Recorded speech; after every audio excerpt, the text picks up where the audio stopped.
Monsieur le Président, Monsieur le Ministre, Madame la Présidente de la Commission, Mesdames les rapporteurs, mes chers collègues, après près d'un an et demi de débats intenses et nourris, cette proposition de loi revient devant notre Assemblée une dernière fois. Débattre de l'avortement au sein de cet hémicycle n'est pas anodin et impose une certaine forme de hauteur, mais aussi et surtout de responsabilité. Responsabilité à l'égard de ce droit acquis de haute lutte il y a près de 50 ans. Responsabilité à l'égard des milliers de femmes qui y ont recours chaque année dans notre pays. Elles sont près de 200 000.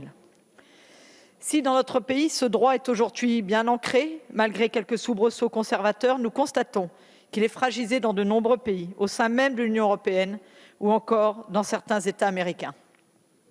Nous devons être lucides. Ce droit est aussi fragilisé dans certains territoires français. Par conviction de praticiens ou par manque de personnel, c'est pourquoi il faut nous saisir de chaque occasion pour affirmer, protéger, voire renforcer ce droit. C'est d'ailleurs ce qui nous est proposé dans ce texte. La mesure phare consiste ainsi à allonger de 2 semaines le droit légal à l'accès à l'IVG instrumentale, le faisant passer ainsi de 12 à 14 semaines. Cet allongement vise à répondre à une problématique bien identifiée.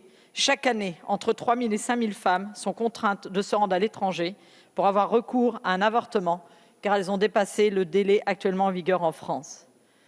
Si cet allongement pouvait interroger au début du cheminement législatif de ce texte, il apparaît qu'aucune objection éthique et scientifique ne puisse s'y opposer. Cette affirmation ne sort pas de nulle part, mais émane du Comité consultatif national d'éthique qui, je le crois, doit faire référence dans ce débat.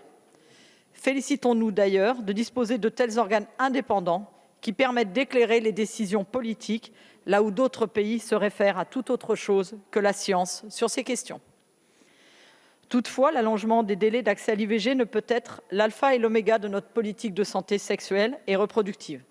Celle-ci doit être soutenue par 2 piliers indispensables: l'accès à l'information partout et pour toutes et l'accès aux professionnels de santé.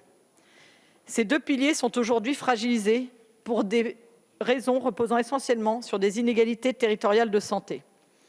Accéder à une information claire et lisible sur les législations, obtenir un rendez-vous rapidement auprès des structures ad hoc peut se révéler extrêmement difficile pour certaines de nos compatriotes.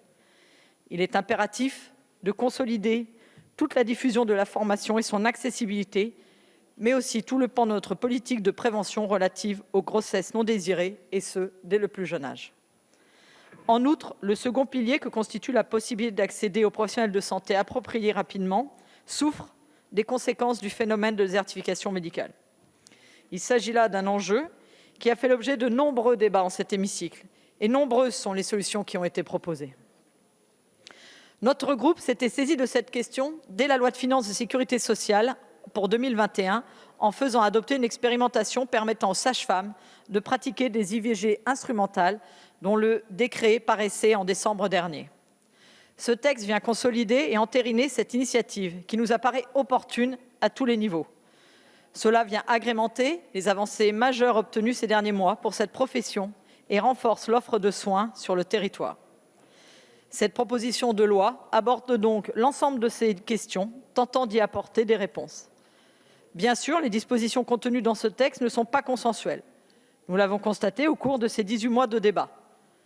Ces oppositions politiques et sociétales doivent être entendues dans la mesure où elles demeurent respectueuses et argumentées. Néanmoins, in fine, le législateur doit décider.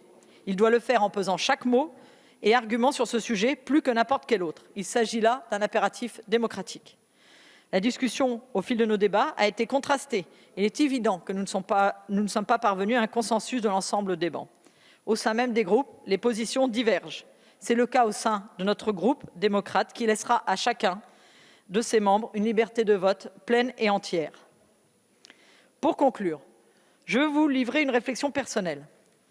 Avec ce qui est l'un de ces derniers textes de cette législature, je crois que foncièrement, nous avons pu le pousser du fait du fort renouvellement de notre Assemblée en 2017. Avec 47% de femmes, nous avons été la législature la plus féminisée de notre histoire.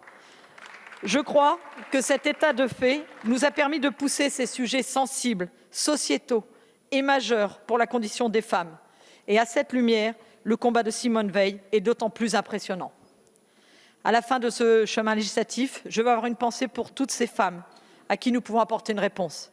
Je veux avoir une pensée pour tous les professionnels du soin, les sages-femmes en premier lieu, dont nous reconnaissons la montée en compétences, les médecins enfin, dont nous devons entendre les préventions. Cette opportunité de choix pour une femme est une affirmation absolue de liberté. Allez, merci. C'est cette liberté que nous avons l'opportunité de conforter. Non, et je vous remercie.